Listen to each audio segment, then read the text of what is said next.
la fête des gourmets. C'est notre thème. Aujourd'hui, c'est la commémoration de tous les fidèles défunts.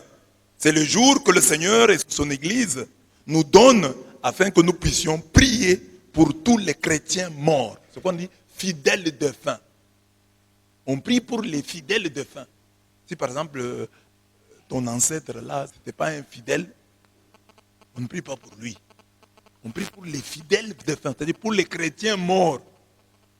La commémoration de tous les fidèles défunts.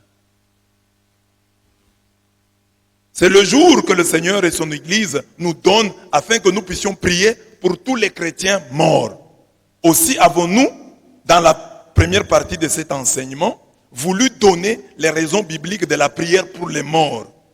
Dans la deuxième partie de notre enseignement, nous méditons sur les deux lectures du jour. De ces textes, nous avons tiré le thème de notre enseignement, la fête des gourmets. Un gourmet, c'est celui qui s'y connaît en vin et en mets. Qui veut manger au ciel, comme nous dit la première lecture, doit savoir manger à la table de la parole et de l'Eucharistie, comme insinue la lecture de l'Évangile. C'est lui qui veut manger au ciel. Première lecture, on dit, il y aura un grand repas au ciel. Alors, nous avons envie d'y participer. Alors on dit, mais déjà aujourd'hui, respectez le repas de la terre. Il y a la parole qui est donnée en repas. Il y a le repas de l'Eucharistie. Voilà pourquoi nous avons deux parties. Dans la première partie, qui nous est habituelle, c'est la partie catéchétique. Je la donne encore parce que j'ai ajouté un point. Encore nous éclairer, mais je donne vite, vous connaissez déjà. Donc, première partie, pourquoi prier pour les morts? Deuxième partie, la fête des gourmets. Dans la première partie, pourquoi prier pour les morts? Je donne 8 raisons pour lesquelles nous prions pour les morts. Première raison, pourquoi prier pour les morts? Parce que ceux qui meurent en Christ ne sont pas morts. Ils sont vivants. Mais autrement, Jean 11, 25 à 26, c'est lui qui croit en moi, même s'il meurt, vivra. Et quiconque vit et croit en moi ne mourra jamais. Donc en Christ, on ne meurt jamais. C'est la commémoration de tous les fidèles défunts. Ils sont en Christ, ils étaient en Christ, ils ne sont pas morts. D'après Jean 11, 25 à 26, c'est lui qui croit en moi. Même s'il meurt, vivra. Et quiconque vit et croit en moi ne mourra jamais. Donc ils ne sont pas morts. Donc quand nous les appelons morts, c'est par infirmité du langage. Mais la Bible dit, ils dorment. Jean 11, 11. Matthieu 9, 24. Luc 20, 37 à 38. 1 Thessaloniciens 4, 13. Ils dorment. Alors, peut-on prier pour quelqu'un qui dort? Oui. Si on peut prier pour quelqu'un qui dort, on peut aussi prier pour quelqu'un qui est mort. Parce que, d'après notre foi, la mort est un sommeil. Celui qui est mort, il dort dans le Seigneur. C'est ce qu'on dit. Ceux qui dorment dans le Seigneur. Voilà. Est-ce qu'on peut prier pour quelqu'un qui dort? Oui. Alors, oui, dans la foi c'est ça. Hein? Nous ne marchons pas selon la vue, nous marchons selon la foi. La vue nous dit qu'il est mort. La foi nous dit qu'il dort. Nous suivons quoi? Nous suivons la foi, parce que nous ne marchons pas selon la vue, nous marchons selon la foi. La foi nous dit que celui qui est mort dort. Alors nous prions pour lui.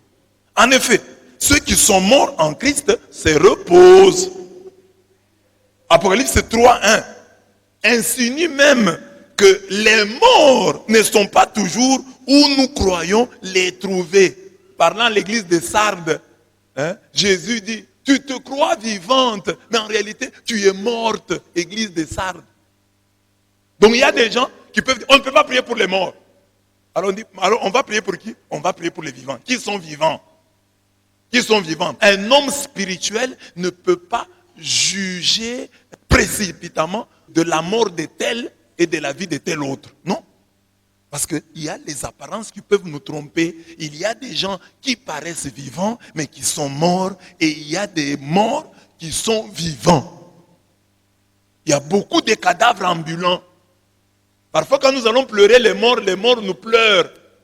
Parce qu'ils estiment que notre condition à nous est plus regrettable, plus malheureuse que la leur. Parce qu'eux, ils sont déjà dans la vie. Alors nous qui le pleurons, nous sommes des véritables morts. Beaucoup de gens se croient vivants, alors qu'en réalité, ils sont morts. Amen. Demande à ton voisin, tu es vivant ou tu es mort? Dieu seul sait qui est vivant et qui est mort.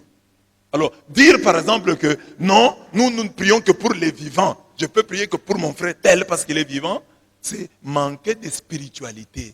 Manquer la sensibilité spirituelle. Parce que si vous avez la sensibilité spirituelle, vous serez même au niveau de Birago Diop, qui, sans se baser sur la Bible, se basant seulement sur la spiritualité qui est universelle, a pu dire les morts ne sont pas morts.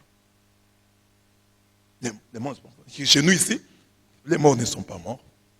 Donc, Apocalypse 3:1. Ne dites pas vite que tel est mort, que tel est vivant.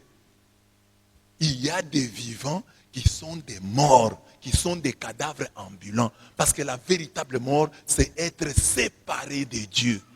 Dieu étant la source de la vie, c'est lui qui est séparé de Dieu. Même s'il marche, même s'il saute, il est mort.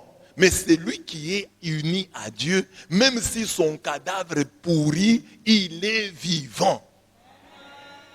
Et j'ai donné des exemples dans la Bible. Il y a des gens morts qui ont fait des choses. Samuel est mort. Mais Samuel mort donne la prophétie à Saül.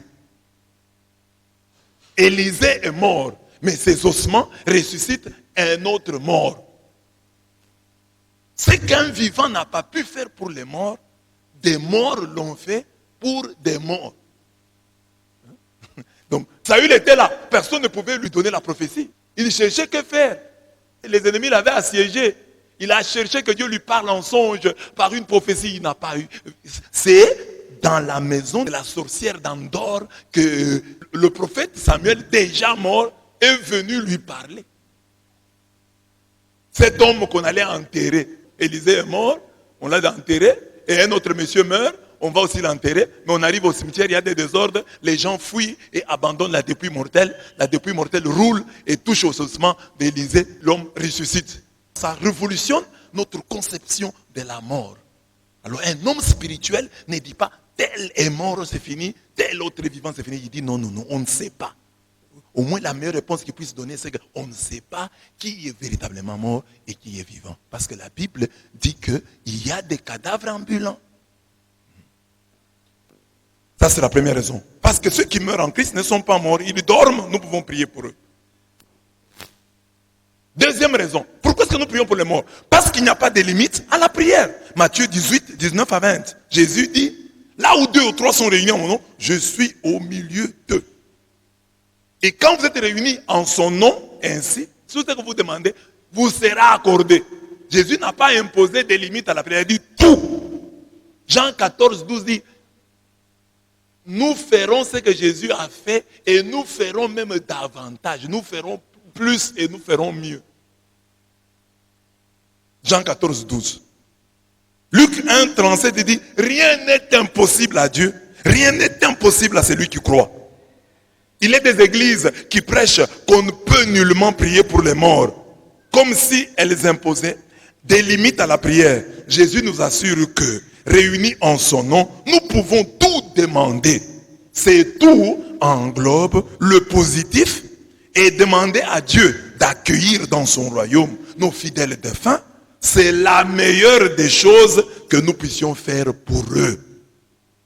Donc, quand quelqu'un dit, Jésus a dit, tout ce que vous demanderez, donc, quelqu'un peut demander à Dieu d'aller voler. Non. Tout implique tout ce qu'il y a de bon. Alors, demander la vie pour les morts, ce n'est pas mal agir. Dieu ne peut pas nous rejeter parce que nous avons fait cette prière. C'est une prière de foi. Nous avons le droit et le devoir d'avoir la foi et de dire, Dieu peut encore faire quelque chose pour mon défunt, pour cet être cher que j'ai perdu. Nous avons le droit. Si Dieu refuse, il est souverain. Mais nous savons les promesses qu'il a faites à la prière. Il a dit, si tu crois, tu verras la gloire de Dieu. Alors nous disons, bon, mon frère est mort, moi je crois, je vais demander. Parce que Dieu m'a dit, rien n'est impossible à Dieu. Tout est possible à celui qui croit. Alors j'ai dit, mais je prends ça au sérieux. Si rien n'est impossible à Dieu et que tout est possible à celui qui croit. En tout cas, moi je prie pour mes morts. Je me fonde sur les Écritures. Et personne ne peut venir me condamner en me disant, tu as mal prié. Tu as mal... Non. Pourquoi? J'ai prié, j'ai demandé à Dieu. J'ai prié, j'ai volé. Nous n'avons commis aucun péché en priant. Il n'y a pas de péché parce qu'on prie pour les morts, il n'y a pas de péché. Nous prions. Nous avons la foi, nous disons, nous allons prier. Et c'est que j'ai dit aux gens qu'il faut aimer l'église catholique. C'est l'église qui, en beaucoup de domaines, garde encore la foi. Quand nous allons au cimetière et que les autres disent, c'est fini. L'église catholique dit, non, ce n'est pas encore fini. Nous nous disons, ce n'est pas encore fini. Ce n'est pas encore fini. On peut encore prier. Quand les autres désespèrent, disent non, c'est fini. L'église catholique dit non, non, non. La miséricorde de Dieu, la bonté de Dieu nous suit même au cimetière. Parce qu'eux, ils disent, ce n'est pas fini seulement quand il s'agit du mariage, quand il s'agit de trouver une maison. Mais quand ils arrivent au sujet de la mort, leur Dieu a des limites. Les nôtres n'en a pas. Le Dieu des catholiques, c'est le Dieu 4x4, tout terrain. Même quand il y a la mort, il dit, une prière est possible pour ce monde. Alors, c'est la foi. Or, une femme qui n'a plus de matrice, peut-elle mettre au monde? Si nous allons dans le domaine de la foi, on dit oui. Dans toutes les églises, on va vous dire oui. Ma femme n'a plus de matrice. Est-ce que pasteur, elle peut mettre au monde? Le pasteur va dire, elle va mettre au monde. Je suis congolais. Si je demande à Dieu de faire de moi le président des États-Unis, est-ce que Dieu peut le faire? Le pasteur va dire oui. Rien n'est impossible à Dieu. Tu peux devenir président des États-Unis parce qu'on peut changer la constitution américaine. Pour toi, on peut changer la constitution américaine parce que tu as dû prier à ses yeux.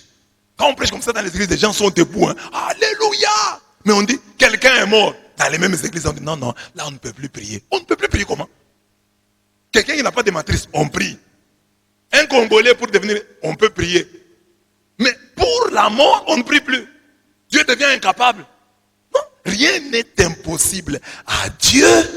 Tout est possible à celui qui croit. Dites à votre voisin, rien n'est impossible à Dieu. Tout est possible à celui qui croit. Oui. Ce n'est pas fini. J'ai dit, nous prions pour les morts parce que 1 Corinthiens 15, 29 donne à penser.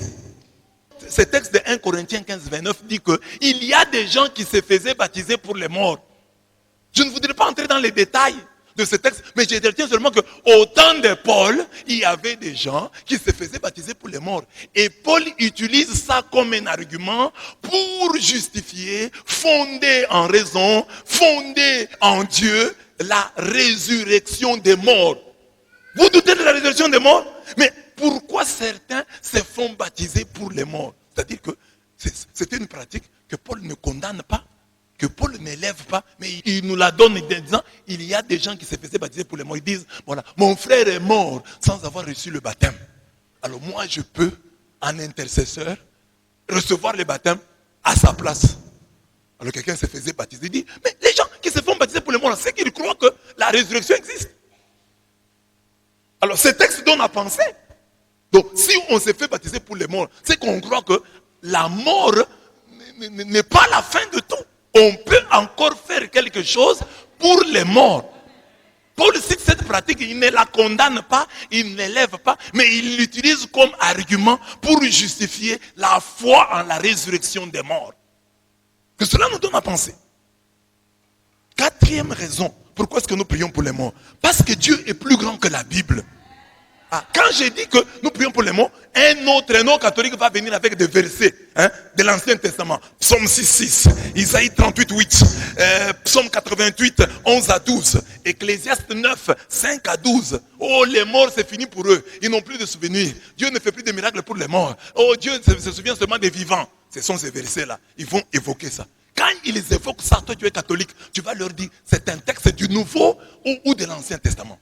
Alors ils vont vous dire, c'est de l'Ancien Testament. Vous allez leur dire, quand l'Ancien Testament a dit une chose et que le Nouveau Testament a dit une autre, on suit quoi? On suit le Nouveau Testament. Parce que si l'Ancien Testament était parfait, il n'y aurait pas de Nouveau Testament. Il n'y a de Nouveau Testament que parce que l'Ancien n'était pas parfait. Amen. Mais restons seulement dans l'Ancien Testament. Nous avons quelqu'un qui nous a prouvé que Dieu est plus grand que la Bible. C'est le roi Ézéchias. Le roi Ézéchias tombe malade. Le prophète Isaïe, un prophète de Dieu, authentique, prophète authentique de Dieu, vient lui annoncer sa mort. Tu vas mourir dans 3 jours. Arrange l'histoire de ta maison. Tu vas mourir. Et Isaïe dit, ainsi dit l'Éternel. C'est-à-dire, ce n'est pas une parole en l'air. C'est une prophétie, c'est un oracle. Il dit, ainsi dit l'Éternel, tu vas mourir. C'est une parole de Dieu. Malgré la parole de Dieu qui lui dit, tu vas mourir, il prie, il dit à Dieu, souviens-toi de moi. Isaïe n'a pas franchi la porte de la parcelle. Que la parole de Dieu lui a dit, retourne. Moi, Rabbi qui ne change pas, je viens de changer. Va lui dire qu'il ne va plus mourir. Au contraire, sur ces années de vie, je lui en ajoute 15 autres. Dieu est plus grand que la Bible. Nous pouvons lire un verset de la Bible, mais Dieu est plus grand que la Bible. La femme qui avait des écoulements de sang, la Bible lui interdisait de sortir, de toucher qui que ce soit. Mais cette femme-là a violé ce que disait la Bible. Elle a touché Jésus et s'est faufilée entre les gens. Elle a touché Jésus et a été guérie. Amen. Amen. S'il y a une parole de Dieu, la parole de Dieu sortie de la bouche d'Isaïe, mais qui a été changée par la prière d'un homme. Si quelqu'un vous donne les versets de la Bible, dites-lui, même si c'est vrai, même si c'est l'Ancien Testament qui a dit ça, le même Ancien Testament me dit que Ézéchias a prié après l'oracle, après le ainsi dit l'Éternel d'Isaïe, et Dieu a écouté la prière d'Ézéchias, du roi Ézéchias. Quand quelqu'un vient avec ces versets-là de l'Ancien Testament, oh les morts c'est fini pour eux, ils n'ont plus rien à faire ici sur terre, nous ne pouvons rien faire pour eux. Nous allons lui dire, nous sommes des nouveaux Ézéchias. Nous prions même contre les ainsi dit l'Éternel. Nous disons, Dieu est miséricordieux. Dieu est miséricordieux. Si nous prions, il va nous exaucer.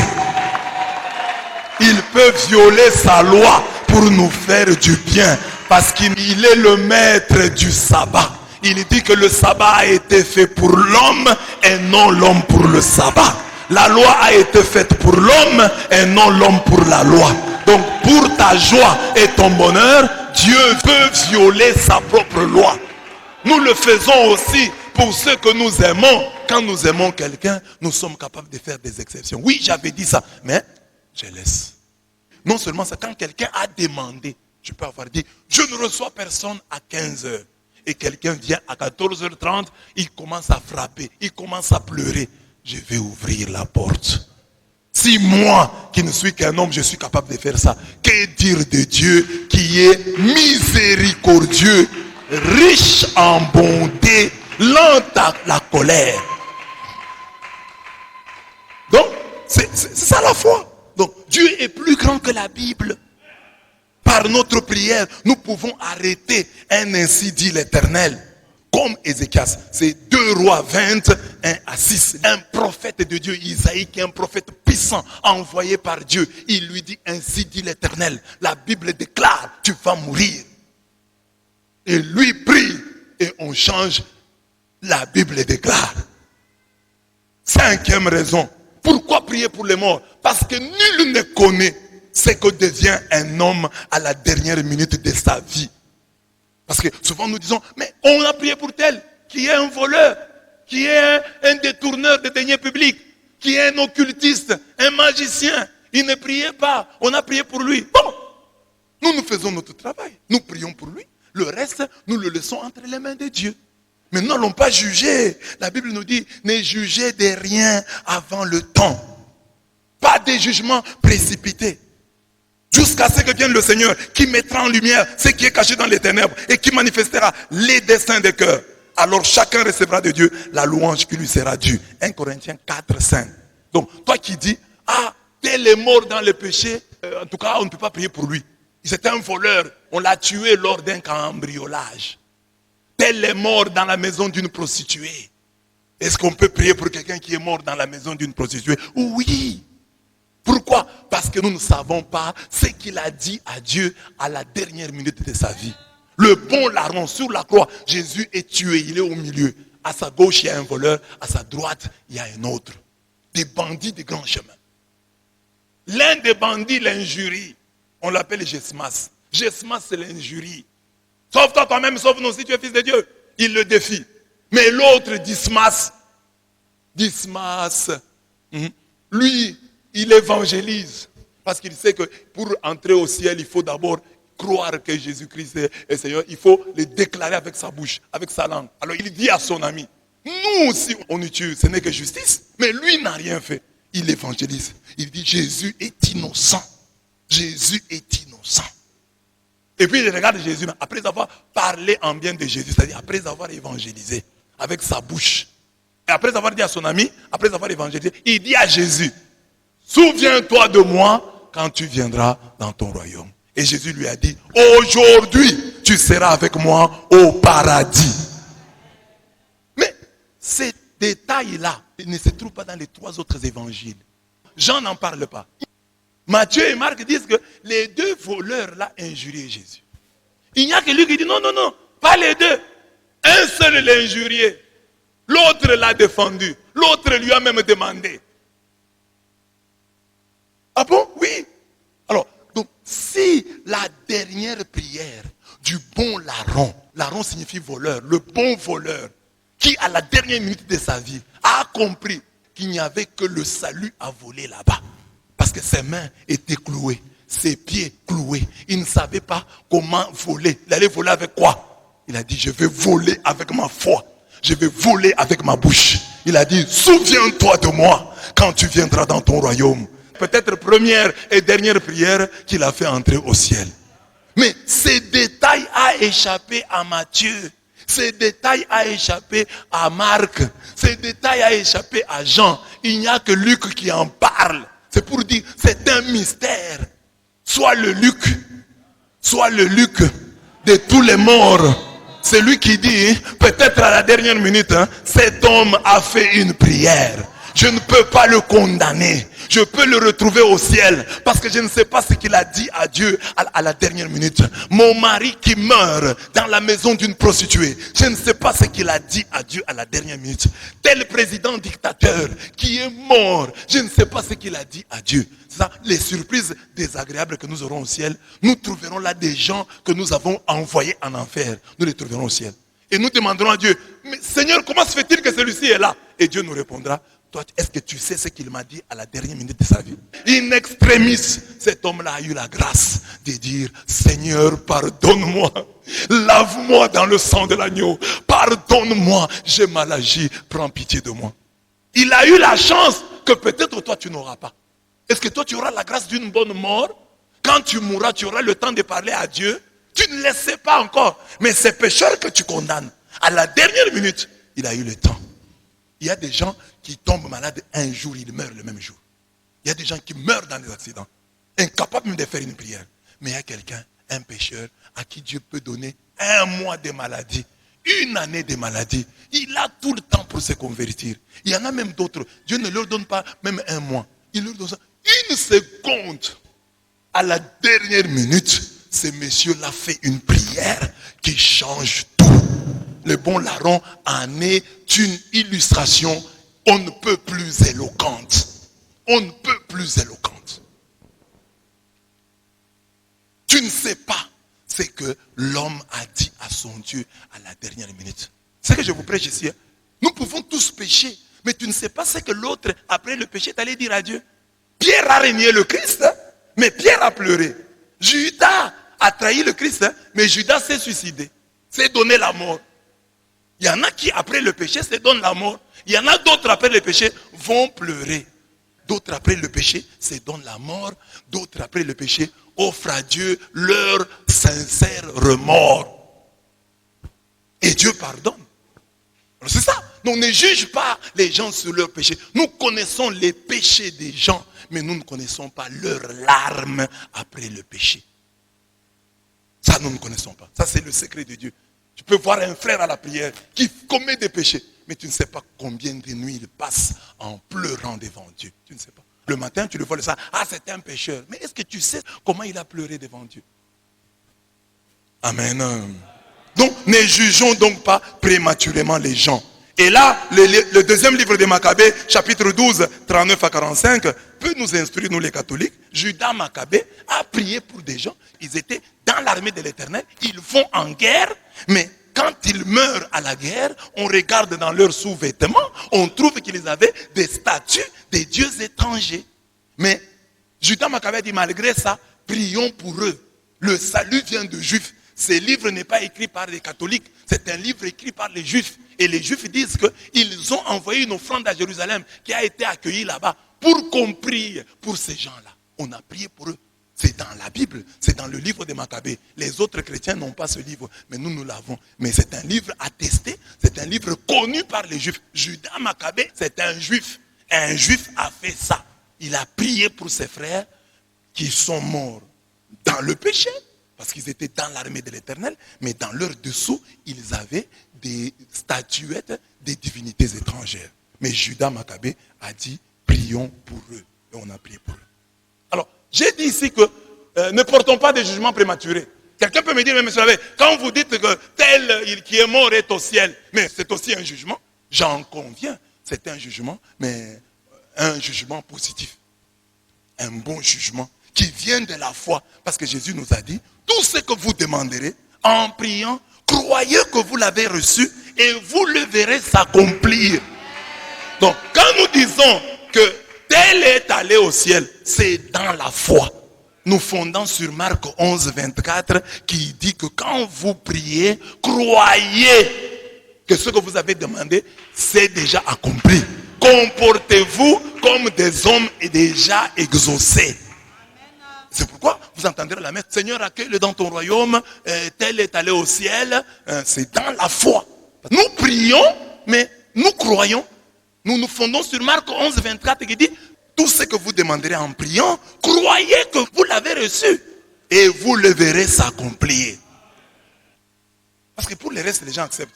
Crois, prends la clé, bouge comme ça. Tu as une voiture. Au nom de Jésus-Christ, ça c'est vrai. Mais quand je dis, mon frère qui est mort là, il est déjà au ciel. Mais comment toi tu peux l'envoyer au ciel? Toi tu l'envoies au ciel comment? Mais je l'envoie au ciel parce que c'est dans la foi. C'est dans la foi. Jésus m'a dit, quand vous priez, croyez que vous avez déjà reçu. Et comportez-vous en conséquence. C'est ce que j'ai fait. Amen. Pourquoi est-ce que nous prions pour les morts? C'est la raison que j'ai ajoutée. Nous prions pour les morts. Sixième raison. Parce que la Bible enseigne l'existence d'un pardon post-mortem. Il y a un pardon que tu n'as pas obtenu sur la terre, mais que tu peux obtenir après la mort. La Bible le dit. Pour réfuter la prière pour les morts, les non-catholiques recourent à Hébreux 9, 27. Il est réservé aux hommes de mourir une seule fois, après quoi vient le jugement. Non, quand un homme meurt, il n'y a plus rien d'autre, c'est le jugement. Ok. Leur conviction est qu'à la mort, deux voies sont tracées. Le ciel ou l'enfer. Il y a une alternative. Ou bien tu vas au ciel, ou tu vas en enfer. Il n'y a que cette alternative-là. L'Église catholique croit aussi à cette alternative, à ces deux sorts. Mais se fondant sur les Écritures, elle croit que sur le chemin du ciel, il y a une escale purificatrice qu'elle appelle purgatoire. Et je vous dis, mais montrez-nous le mot purgatoire dans la Bible, non? Montrez-nous aussi le mot enfer dans la Bible. La Bible parle d'Hadès, la Bible parle du feu éternel, mais nous parlons de l'enfer. Nous parlons des enfers, des séjours des morts. Donc, ce n'est pas le mot qui pose problème, c'est la réalité. Quelle est cette réalité que j'appelle purgatoire? Je prends Isaïe 6, 6 à 7. Isaïe est en présence de Dieu. Il a peur, il dit, moi je suis un pécheur, je viens de voir le Saint, je vais mourir. Dieu le calme. Et un séraphin lui a envoyé avec une braise ardente qui brûle ses lèvres. Qui brûle ses lèvres.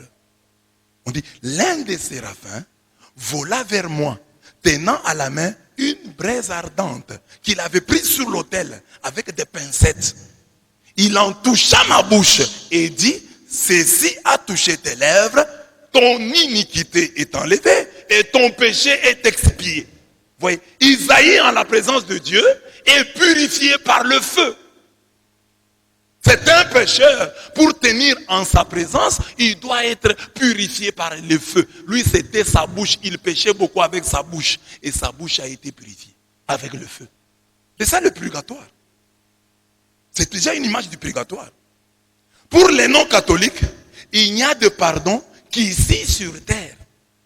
En ce jour-là, disent-ils, il n'y aura pas de pardon. En ces jours-là, c'est soit le ciel, soit l'enfer. Mais ils ignorent des textes comme ceci. Si les justes se sauvent avec peine, que deviendront l'impie et le pécheur? Ah, la Bible dit, les justes se sauvent avec peine. On ne va pas au ciel comme ça facilement. Isaïe a été brûlé. Sa bouche a été brûlée. Si les justes se sauvent avec peine, que deviendront l'impie et les pécheurs? 1 Pierre 4, 18. Les justes se sauvent avec peine, car toute notre justice est un vêtement souillé. Isaïe 64, 6. Le juste se sauve avec peine. Le juste là, c'est le saint. Le saint se sauve avec peine, parce que toute notre sainteté est un vêtement souillé. Notre sainteté, c'est comme un vêtement qu'on a trempé dans du caca. Dans le caca, on a trempé ces vêtements-là, et c'est ça nous. Donc un vêtement, peut-être tout neuf, qui était propre, mais qu'on a trempé dans le caca. Tu vas le porter? Qui va le porter? C'est comme ça que la Bible présente notre justice, un vêtement souillé. Le juste est sauvé avec peine, parce que, comme dit Job 15, 15, même les saints, même les cieux ne sont pas purs aux yeux de Dieu. On dit, et que dire de l'homme qui boit l'iniquité comme l'eau? Donc l'homme boit le péché comme de l'eau. Tu as d'abord de l'eau dans ton corps et tu en consommes toujours. Chaque jour tu consommes de l'eau. Il dit c'est ça l'homme. Il boit le péché comme de l'eau. Alors cet homme-là, dont la justice, dont la sainteté est comme un vêtement souillé, et qui boit le péché comme de l'eau, cet homme-là ne peut pas être pur devant Dieu. Avant d'entrer en présence de Dieu, doit être purifié. C'est de là que vient le mot purgatoire. Il y a l'idée de purification. L'Église catholique ne dit pas que le purgatoire c'est un examen de deuxième session. Non. Parce que quelqu'un ne peut pas être au purgatoire et aller en enfer.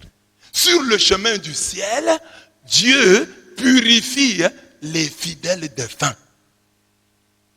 Il les purifie comment? Comme dans le cas d'Isaïe, ils ont été purifiés par le feu. C'est ça l'idée du feu. L'idée du feu là. Le feu, ça signifie l'épreuve. L'or est purifié par le feu. Alors, les chrétiens, sur le chemin du ciel, ils sont purifiés par le feu. 1 Corinthiens 3, 13 à 15 est encore plus éclairant, plus lumineux à ce sujet. Qu'est-ce qu'il dit? Le feu éprouvera ce qu'est l'œuvre de chacun. Si l'œuvre bâtie par quelqu'un sur le fondement subsiste, il recevra une récompense. Si l'œuvre de quelqu'un est consumée, il perdra sa récompense. Pour lui, il sera sauvé, mais comme au travers du feu. Être sauvé avec peine, dont parle 1 Pierre 4, 18, est expliqué ici. Être sauvé comme au travers du feu. Le feu est là. C'est ça le purgatoire. Tu ne peux pas paraître dans la présence du Seigneur avec tes péchés. Dieu doit d'abord te purifier. C'est ça qu'enseigne l'Église catholique. L'Église catholique dit que si tu meurs avec un péché mortel, un péché grave, tu es directement en enfer. Mais nous avons des péchés qui ne sont pas mortels. Alors, ces péchés-là qui ne sont pas mortels ne nous permettent pas de nous retrouver en présence de Dieu. Nous devons être purifiés. Et c'est ça, sous le chemin du ciel, les fidèles défunts qui ont des péchés véniels sont purifiés pour paraître en présence de Dieu. Ils sont sauvés comme au travers le feu. Leurs œuvres n'ont pas résisté au feu, mais eux seront sauvés comme en sautant le feu. Jésus lui-même parle du pardon post-mortem en ces termes. Quiconque parlera contre le Fils de l'homme, il lui sera pardonné. Mais quiconque parlera contre le Saint-Esprit, il ne lui sera pardonné, lisons ensemble, ni dans ce siècle, ni dans le siècle à venir. Alors vous comprenez donc qu'il y a un pardon post-mortem. Il y a certaines personnes qui vont obtenir le pardon de Dieu dans ce siècle, c'est-à-dire dans ce monde. Ça écoule le mot au sens de monde. C'est là que vient le mot séculier. Celui qui parlera contre le Saint-Esprit, il ne lui sera pardonné ni dans ce siècle, ni dans le siècle à venir. Donc celui qui n'a pas obtenu le pardon de Dieu dans ce siècle, il peut l'obtenir dans le siècle à venir. Sauf pour le péché, le blasphème contre le Saint-Esprit. Pour les autres péchés, donc il y a la possibilité d'être pardonné dans ce siècle et d'être pardonné dans l'autre siècle. Donc il y a la possibilité d'un pardon post-mortem, d'un pardon après la mort. J'ai encore un autre texte. Allant dans le même sens et parlant d'Onésiphore. Onésiphore, c'est un chrétien de ce temps-là, d'Éphèse. Paul parle de lui en ces termes, il dit autre chose, je sais ce qu'il a dit. Il a dit cet homme nous a aidés, etc. Certains me disent qu'Onésiphore, au moment où Paul écrit, il était mort. Je ne voudrais pas entrer dans ce débat. Mais moi, je retiens la dernière phrase de Paul, écrivant à Timothée, dans sa deuxième épître, et parlant d'Onésiphore. Parlant d'Onésiphore, Paul dit ceci. Que le Seigneur lui donne d'obtenir miséricorde auprès du Seigneur. Quand? En ces jours-là. Donc, il y a des gens qui obtiendront miséricorde en ces jours-là. Donc, il y a une miséricorde qu'on obtient en ces jours-là. Parce qu'ils disent que c'est déjà fini ici sur terre. Mais Paul, parlant d'Onésiphore, dit que Dieu lui donne d'obtenir miséricorde en ces jours-là. Donc, au dernier jour. Au dernier jour qu'il obtienne miséricorde. En ces jours-là. Amen. C'est lui qui pêche contre le Saint-Esprit ne sera pardonné ni dans cette vie, ni dans l'autre. Ni dans ce monde, ni dans l'autre. Alors, donc il y a un pardon pour certains péchés. S'il ne s'est pas obtenu dans cette vie, peut être obtenu dans l'autre. Et c'est pourquoi on parle des gens qui sont sauvés des justesses. Des gens qui vont obtenir la miséricorde en ces jours-là. Quand vous dites ça avec quelqu'un, déposez-lui seulement la question. Le pardon, on l'obtient en ces jours-ci ou en ces jours-là? Il va dire non, c'est en ces jours-là. Quand on est mort, on obtient le pardon en ces jours-ci ou en ces jours-là? Il dit en ces jours-là. On ne va pas dire en ce jour-ci. Quand tu es vivant, que tu dois croire en Jésus. Quand tu es mort, c'est fini. Parce qu'ils disent ça. Ils disent que les catholiques, quand on vous dit non, il y a un pardon post-mortem, c'est pour vous encourager à pécher. Parce que quand vous péchez, Dieu va vous pardonner après. Ils ne connaissent pas l'enseignement de l'Église catholique. Je vous reprends l'enseignement de l'Église catholique sur la mort et l'enfer. L'Église catholique enseigne que quand quelqu'un meurt avec un péché mortel à la conscience, il va directement en enfer. C'est pourquoi il y a la confession. C'est-à-dire, si aujourd'hui tu meurs avec ce péché mortel-là, donc les 10 commandements, tu as violé l'un des 10 commandements, tu meurs maintenant, tu vas en enfer. C'est ça l'enseignement de l'Église. Alors, qui vont au purgatoire? Ceux qui ont des péchés véniels. Quelqu'un qui est mort regrettant. Pourquoi Seigneur tu m'abandonnes? Il a manqué de foi en Dieu. Tu m'abandonnes Seigneur, je meurs comme ça. Ah, celui-là, c'est un péché véniel. Il n'a pas violé un des 10 commandements. Mais il est sale. Ces regrets-là l'ont rendu sale. Avant d'entrer dans la vie, on doit le purifier. Mais même si l'Église dit ça, parce que vous avez me posé la question, vous savez, vous avez dit, mais un homme qui meurt dans la maison d'une pute, c'est un péché mortel, non? Oui, c'est un péché mortel. Mais le péché mortel ne nous empêche pas, nous, de prier. Parce que nous, entre autres choses, nous ne savons pas ce qu'il a dit à Dieu en dernière minute. Nous ne savons pas. Il y a des choses que nous ignorons. Nous faisons notre travail. Mais à l'Église catholique, on ne vous enseigne pas en célébrant la messe des morts que péchez, après on va dire la messe pour vous. Non! Si vous péchez en disant qu'on va dire la messe, Dieu sait. Dieu vous voit. Vous trompez qui? Vous n'allez pas tromper Dieu. Et puis les jours où on doit prêcher aux gens de se convertir, c'est seulement les jours où ils meurent. Non. Chaque jour ici, l'Église nous appelle à la conversion. Chaque jour ici, un appel à la conversion. Donc ici, il y a un pardon qui s'obtient après la mort. Que le Seigneur donne à Onésiphore d'obtenir miséricorde auprès du Seigneur en ces jours-là. 7e raison. Parce que les portes du séjour des morts ne peuvent pas tenir contre l'Église que nous sommes. Matthieu 16, 18, tu es pierre, et sur cette pierre, je bâtirai mon église. Et contre elle, les forces du mal ne l'emporteront jamais. Alors, quand vous voyez les autres églises, ne pas prier pour les morts, ne vous en faites pas. Ils ne sont pas Matthieu 16, 18. Parce que j'ai dit, tu es pierre, et sur cette pierre, je bâtirai mon église. Il a dit mes églises. Il a dit mes églises. Mon église. Tout le monde connaît où se trouve son église là, dont il parlait ce jour en disant mon. Parce que tous les autres là, ils savent qu'ils sont venus de chez nous. Ils sont sortis de chez nous. Ils sont sortis de l'église catholique. Mais Jésus a laissé quand même une église sur la terre. Les protestants, on peut donner la date, ils sont nés quand? Il y a des églises qui fêtent leur 20e anniversaire. Leur 50e anniversaire. Mais l'anniversaire de l'église catholique, c'est la Pentecôte. C'est la Pentecôte. On dit la fête de l'église. C'est ce jour-là que l'église est sortie devant le monde. La fête de la Pentecôte. Amen. C'est eux qui commencent à raconter ça sur notre fondateur. Mais eux, on connaît les fondateurs. Dans les statuts de leur église, c'est écrit, le fondateur de cette église, c'est tel et tel et tel. Il a des droits. Et ses enfants ont des droits. Il y a même des droits de succession. S'il meurt, c'est son fils qui prend le pouvoir. C'est connu. Mais nous, l'église catholique, c'est eux qui commencent à dire, oh, votre fondateur, c'est Constantin. Non, non. Vous, votre fondateur, vous-même, vous les citez. Nous, vous commencez à nous donner des fondateurs. Parce que vous avez trouvé que notre fondateur à nous, c'est Jésus-Christ de Nazareth. Et vous êtes sortis de chez nous. Vous savez qu'il y a beaucoup de sectaires qui font ceci. Même pour leurs enfants. Ils préfèrent d'abord que leurs enfants reçoivent les baptêmes catholiques. Avant toute autre chose. Allez d'abord suivre la catéchisme là-bas. Recevez d'abord les baptêmes catholiques. Les restes, on va voir après. Donc, ils reconnaissent. Donc, alors, tu es pierre et sur cette pierre, je bâtirai mon église. Et qu'est-ce qu'il a dit à cette église? Les portes du séjour des morts ne seront pas plus fortes que l'église. Alors c'est normal que quand quelqu'un meurt, nous les catholiques nous prions, les autres ont peur. Parce qu'ils ne sont pas l'église. Ils ne sont pas l'église du Christ. Ils n'ont pas reçu Matthieu 16, 18.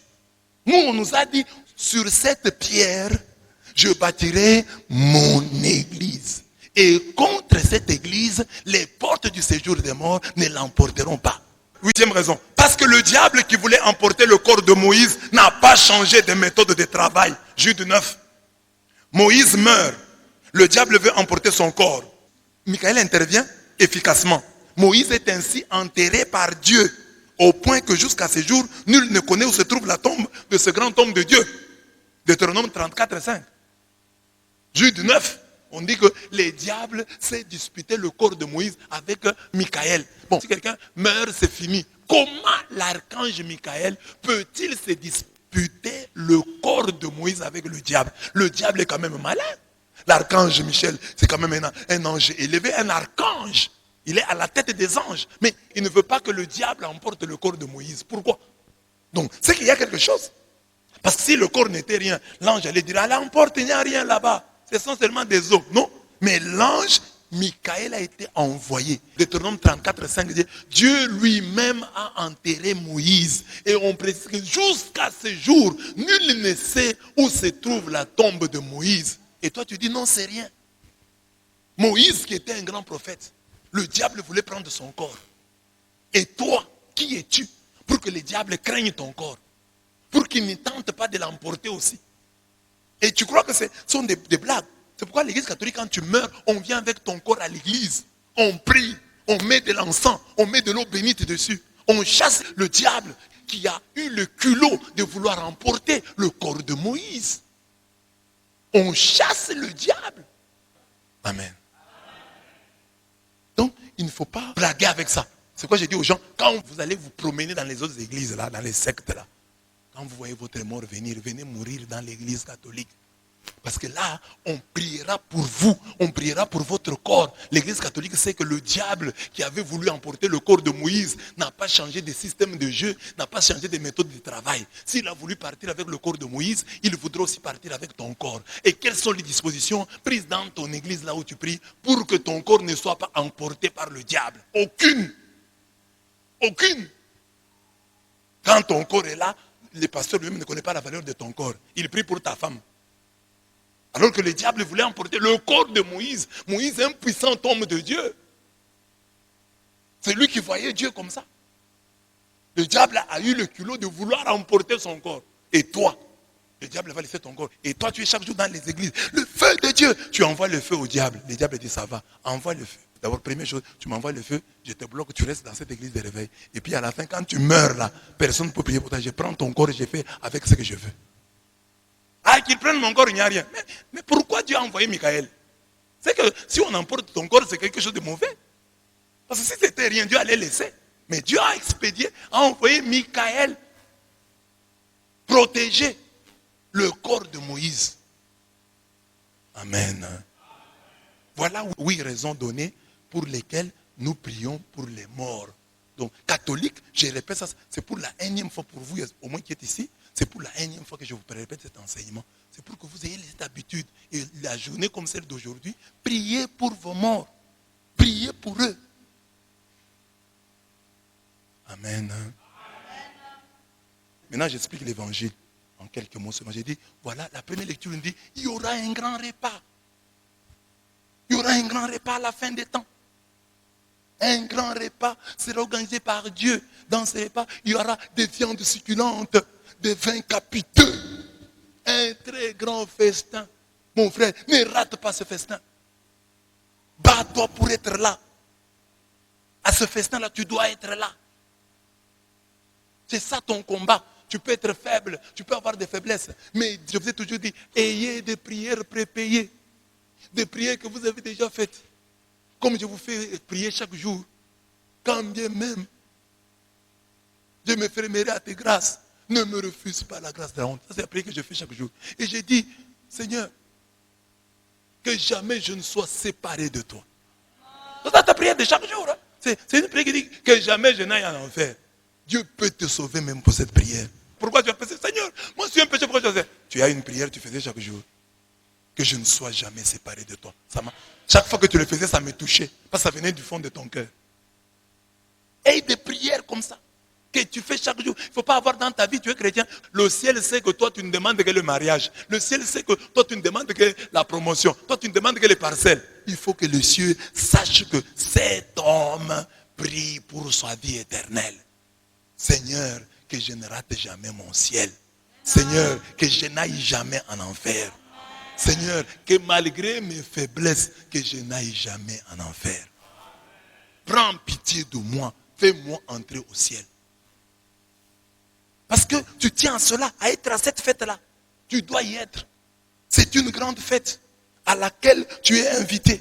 C'est une fête universelle où n'est exclu personne et où tous sont des invités d'honneur. Nous serons là, une fête universelle. Alors pourquoi toi tu veux aller à cette fête universelle? Aujourd'hui tu es tribaliste.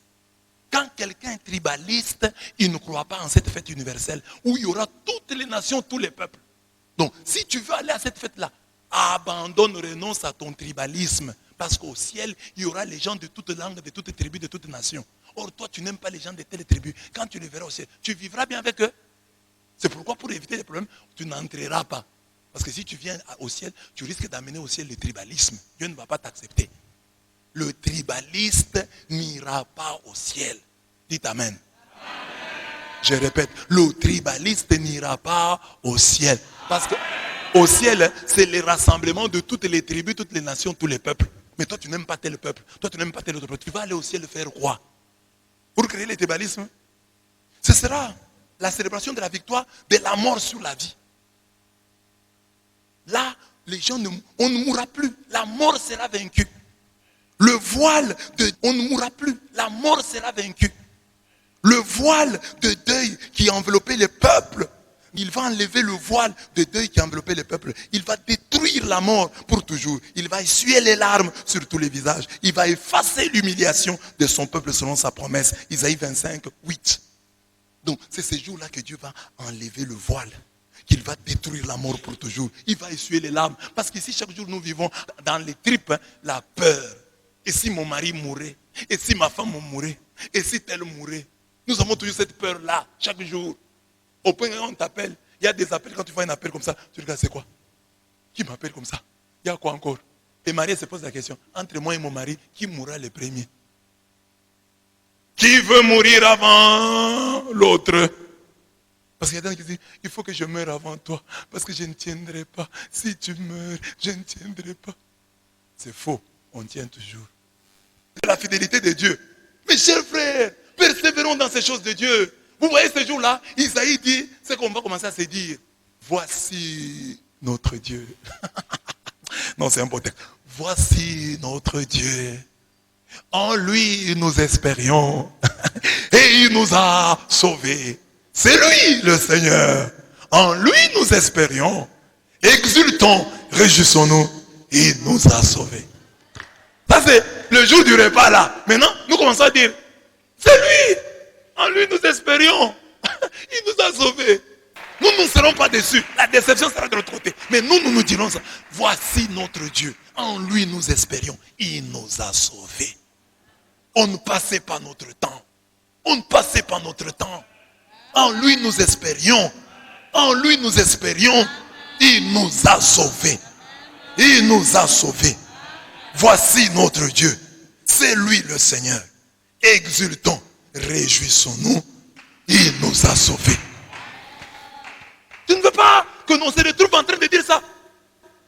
Hein? On est en train de dire ça. Ouais, maman, mamie, papa Saint-Fort, maman Thérèse, papa Robert.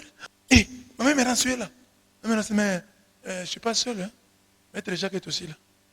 En fait, vous allez vous retrouver entre personnes qui n'ont rien à perdre. Alors, imaginez un peu la vie que vous allez mener. Celui-ci n'a rien à perdre, celui-ci n'a rien à perdre. Vous êtes tous là, une multitude qui n'a rien à perdre. Mais vous vous entrez manger, c'est ça l'enfer. L'idée du feu de l'enfer, c'est juste une image pour dire que ce sera une vie pénible. Parce que vous vous retrouverez dans ce conglomérat d'hommes et de femmes qui n'ont rien à perdre. Une fête de gourmets. L'éternité bienheureuse est une fête de gourmets, des gens qui s'y connaissent en vin et en cuisine. Des gens qui apportent dans les choses de la table une recherche de délicatesse et de raffinement. Pour manger les viandes grasses et succulentes dont parle Isaïe 25, hein, pour boire les vins capiteux et décantés du Seigneur, il faut avoir été un gourmet sur la terre. Le gourmet sur la terre, c'est qui? C'est lui qui mange la parole de Dieu. Qui mange, mangera. Qui boit, boira. C'est ça. Manger quoi? La parole de Dieu. Quand tes paroles se présentaient, je les dévorais. Ta parole était mon ravissement et l'allégresse de mon cœur. Tu vas aller au ciel manger. Au ciel, on va manger. C'est un repas. L'image du repas revient. Alors, ne peut entrer au ciel pour manger que celui qui mangeait sur la terre. La vie éternelle commence sur la terre et aboutit, atteint et est couronnée au ciel. Alors, tu aimes manger, c'est la fête des gourmets. La fête des gourmets commence sur la terre. Est-ce que tu aimes manger la parole? Est-ce que tu considères la parole comme un repas? La même joie que tu éprouves devant le repas ou devant la boisson, l'éprouves-tu devant la parole? C'est un signe qui montre que tu es citoyen du ciel, que tu es destiné au ciel. Parce que déjà ici sur terre, tu aimes le bon repas, tu aimes la bonne nourriture. Les viandes succulentes, les vins décantés sont déjà dans la parole. Codés dans la parole. Les chrétiens doivent aimer la parole. Quand tu aimes la parole, c'est déjà un signe que tu as déjà le billet pour aller manger les viandes succulentes, pour aller boire les vins décantés de l'éternité. Gourmet sur terre, gourmet au ciel. Gourmet, c'est-à-dire des gens qui sont spécialistes en matière de nourriture, de repas, qui s'y connaissent en repas, qui connaissent la valeur des repas. Il faut prendre comme ça, il faut mettre comme ça, qui s'y connaissent en repas. Ça, les gourmets, pas les gourmands, les gourmets.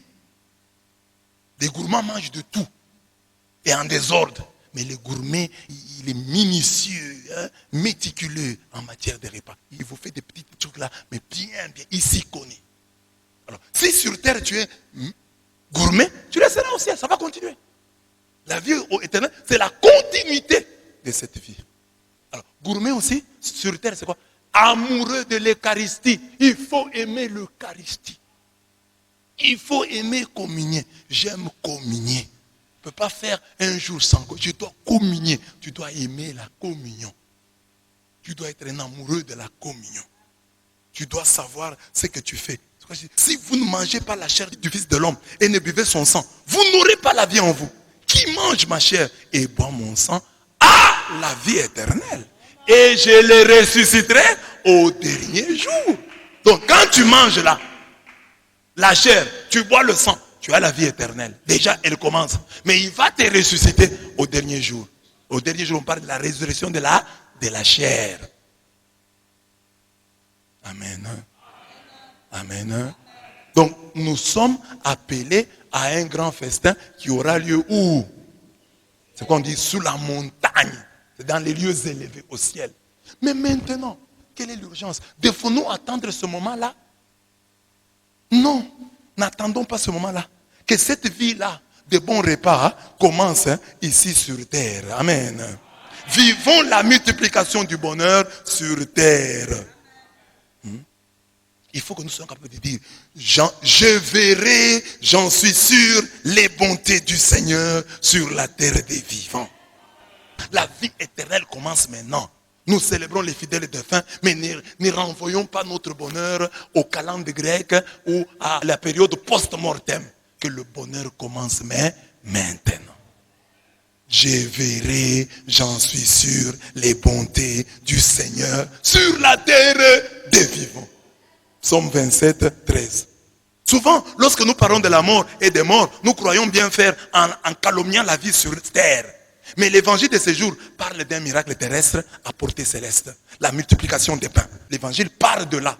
C'est après avoir multiplié le pain que Jésus leur parle du pain de vie. Il a multiplié le pain ici, de leur corps.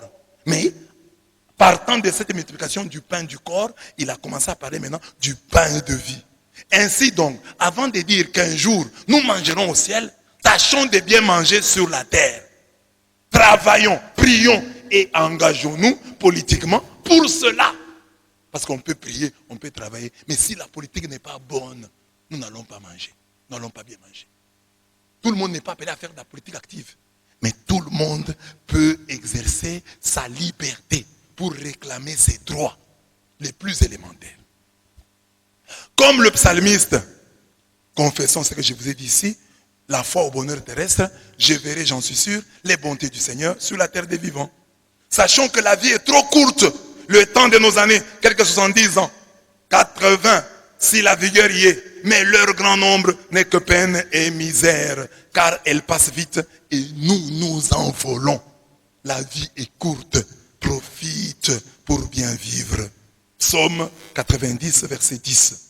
Puisque la vie est si courte, profitons du temps qui nous reste pour marquer positivement notre Dieu. Je veux louer Yahweh tant que je vis. Je veux jouer pour mon Dieu tant que je dure. Puisque nous ne sommes pas éternels, soyons au moins fraternels. Ne nous lassons pas de faire le bien. En son temps viendra la récolte. Si nous ne nous relâchons pas, la récolte ne viendra que si nous ne nous relâchons pas. Ainsi donc, tant que nous en avons l'occasion, pratiquons-le bien à l'égard de tous et surtout de nos frères dans la foi. Le laps de temps qui nous reste ici, puisque nous ne sommes pas éternels, soyons fraternels. Le temps qui nous reste ici, c'est pour faire du bien. Regarde ta soeur, regarde ton frère. Aujourd'hui, je vais te faire du bien. Je ne sais pas quand tu mourras. Tu as encore envie que je te fasse du bien. Puisque cette vie passe comme un rien, profitons de chaque instant pour, en toute modération, nous faire du bien. Lisons le texte ici, c'est beau. Ecclésiaste 9, 7 à 10. Va, mange avec joie ton pain et bois de bon cœur ton vin. Car Dieu a déjà apprécié tes œuvres. En tout temps, porte des habits blancs et que le parfum ne manque pas sur ta tête. Prends la vie avec la femme que tu aimes. Dites Amen. Tout ce que ta main trouve à faire, fais-le tant que tu en as la force. Car il n'y a ni œuvre, ni réflexion, ni savoir, ni sagesse dans le Sheol où tu t'en vas. C'est les textes qu'eux utilisent pour dire, il ne faut pas prier pour les morts. Or, c'est un texte pour dire, profite du temps présent. Fais les choses de cette terre. Les bonnes, fais-les. Les droits légitimes, un plaisir, une joie légitime ne te prive pas d'un bonheur légitime. Au ciel, il n'y en a pas. Tu as un peu d'argent, mange bien. Oh, j'économise. Mange bien. Au repas là, paye une bière. Prends ta bière sans t'enivrer. Prends ton vin. Un repas sans vin est un repas vain. Prends un peu de vin pour ton estomac. Prends ta femme, sors avec. Allez un peu quelque part, comme au bon vieux temps, quand vous avez commencé à 2. Aujourd'hui, les enfants vous entourent. C'est comme une plaine des jeux, comme l'école maternelle. Prenez le temps de sortir. Dernier texte que je donne pour dire, oh, nous mangerons au ciel. Non, non, non. C'est que nous mangerons, commençons déjà à bien vivre sur terre. Battons-nous pour ça. Prions, travaillons, luttons politiquement, socialement, pour que les choses changent dans ce pays et que nous puissions bien manger. Oh, nous aurons un bon repas au ciel. Alors que sur terre, nous ne faisons rien pour l'avoir. Il faut prier pour avoir un bon repas. Il faut travailler pour avoir un bon repas. Et il faut s'engager politiquement. S'engager politiquement, ce n'est pas faire de la politique active, mais être soi-même prêt à réclamer son droit. Écoutez ce qu'on dit ici. À l'homme mesquin, n'essayez pas la richesse. Pour l'homme cupide, à quoi bon des grands biens? Qui amasse en se privant, amasse pour autrui. De ses biens, d'autres se répéteront. Celui qui est dur pour soi-même, pour qui serait-il bon? Il ne jouit même pas de ses propres biens. Il n'y a pas homme plus cruel que celui qui se torture soi-même. C'est là le salaire de sa méchanceté. S'il fait du bien, c'est par mégarde. Finalement, il laisse voir sa méchanceté. L'avare est chiche de pain et la disette est sur sa table. Il est chiche du pain, même sur sa table, c'est sur la misère. Il a même de l'argent. Même le jour où Dieu le bénit, il mange mal. On peut souffrir, mais ne sois pas chiche à ce point. L'avare est chiche de pain et la disette, c'est-à-dire la crise, est sur sa table. Mon fils, si tu as de quoi, traite-toi bien et présente au Seigneur les offrandes qu'il demande. N'oublie pas que la mort ne tardera pas et que le pacte du Sheol ne t'a pas été révélé. On ne t'a pas dit le jour où tu vas mourir. Hein? Avant de mourir, fais du bien à tes amis et selon tes moyens, sois libéral. Sois généreux. Ne te refuse pas le bonheur présent. Ne laisse rien échapper d'un légitime désir. Ne laisseras-tu pas à d'autres ta fortune? Et tes biens ne seront-ils pas partagés par le sort? Offre et reçois. Trompe tes soucis. Ce n'est pas au Sheol qu'on peut chercher la joie. Toute chair s'use comme un vêtement. La loi éternelle, c'est qu'il faut mourir. C'est la cite 14, 3 à 17. Fais-toi du bien. Il y a beaucoup de chrétiens qui se torturent. Oh, j'économise. Et j'économise. Tu économises, c'est bien. Mais dans les économies là, de temps en temps, sort quelque chose et fais-toi du bien. Comment tu sauras que la vie est belle? Pourquoi Dieu t'a-t-il envoyé sur la terre? C'est pour souffrir. Fais-toi du bien. Achète-toi une belle chemise. Achète-toi un beau pantalon. Achète-toi des belles chaussures. Quand Dieu te bénit, que ça se voit. Quand Dieu te bénit, que ta femme en jouisse, que tes enfants en jouissent. Oh, j'économise, j'économise. Tu économises pour qui? Fais-toi du bien. Fais-toi du bien. Fais-toi du bien. Un jour, mange bien. Et je te dis, aujourd'hui, nous allons partager ce poulet, moi et ma femme. Ou bien aujourd'hui, chacun son poulet. Aujourd'hui, chacun son poulet. Ma femme a son poulet, moi aussi mon poulet. J'ai 2 enfants, chaque enfant a un poulet. On va essayer aujourd'hui. Le devoir aujourd'hui, c'est terminer le poulet. Mais qu'est-ce que nous voyons dans nos maisons? Même les gens bénis là, ils préparent pour une maison de 20 personnes un poulet. Et là, ils se partagent les ailes de la poule là, en 3 parties, en 2. Et puis, on félicite les enfants là, ceux qui sont économes dans les repas. Ils prennent un morceau de viande, ils coupent un petit rien, ils le gardent pour le soir. On le félicite. Ça, c'est un bon garçon. Et c'est lui qui mange tout son morceau là. Oh, il est mauvais. C'est un voleur. Quand Dieu vous bénit, à chaque enfant un poulet. Termine le poulet. C'est là qu'on voit des gens qui ont faim. Il y a des gens, tellement ils ont mal mangé dans leur vie, que le volume de son estomac ne correspond pas à son âge. Il a un petit estomac ici, habitué à peu manger. Un morceau de pain, il est rassasié. Un petit morceau. Ah, je suis rassasié, je ne vais pas manger le soir. Tu es malade. Et puis tu critiques les autres qui mangent trop. Ils ne mangent pas trop. C'est toi qui ne manges pas. Amen. Et puis je vous ai déjà dit, manger c'est une décision. C'est pas, moi je n'aime pas manger. Efforce-toi de manger. Prends le fromage. Habitue-toi à ces choses-là. Tu veux l'élévation, mais tu méprises le fromage. Mais tu vas aller dans des milieux. Tu vois, dans certains milieux, tu arrives seulement comme ça. On offre par exemple les vins. Tu refuses. Et les gens te sous-estiment. Dans un grand hôtel là, on offre les vins. Toi, tu commences à réclamer. Fiesta. Mais tu ne mérites pas cette classe-là. Les autres demandent des Porto. Tu ne connais pas le nom d'un vin. Demande un peu à ton voisin. Est-ce que tu connais le nom d'un vin? Un vin. Il dit vin de messe. Tu dois connaître les vins rouges et les vins blancs. Tu prends quoi? À Fiesta. Ça, on ne connaît pas. Fiesta, c'est quoi? Fiesta, c'est qui? Non, c'est sucré là qu'on avait en Bougemin. Tu prends quoi? Kung Fu. Au grand hôtel. Au grand hôtel. Kung Fu. Habitue-toi aux bonnes choses. Que Dieu nous bénisse. Amen. Mon poème. J'ai pris pour mes morts qui ne sont pas morts. Leurs corps sont sous terre, mais je leur refuse l'enfer. Je plaide le pardon du Père pour chacun de mes frères. Pour moi, pauvre homme, pour les pécheurs que nous sommes, il y a un dur purgatoire qui précède le grand réfectoire. Nous ne pouvons tenir devant lui que s'il brûle au préalable nos nuits.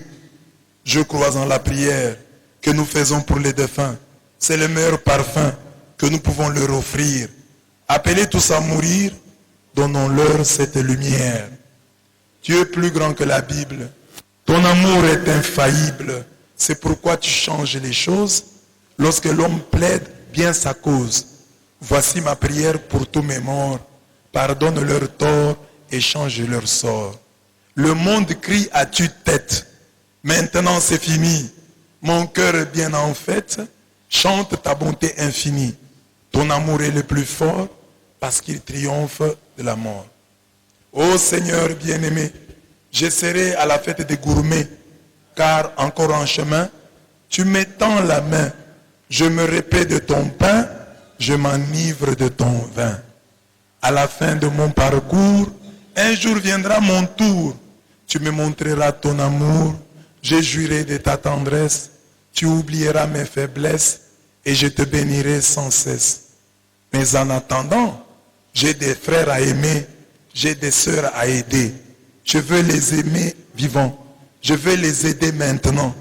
Et pour chacun, le merle blanc qu'il cherche tout le temps. Que Dieu vous bénisse.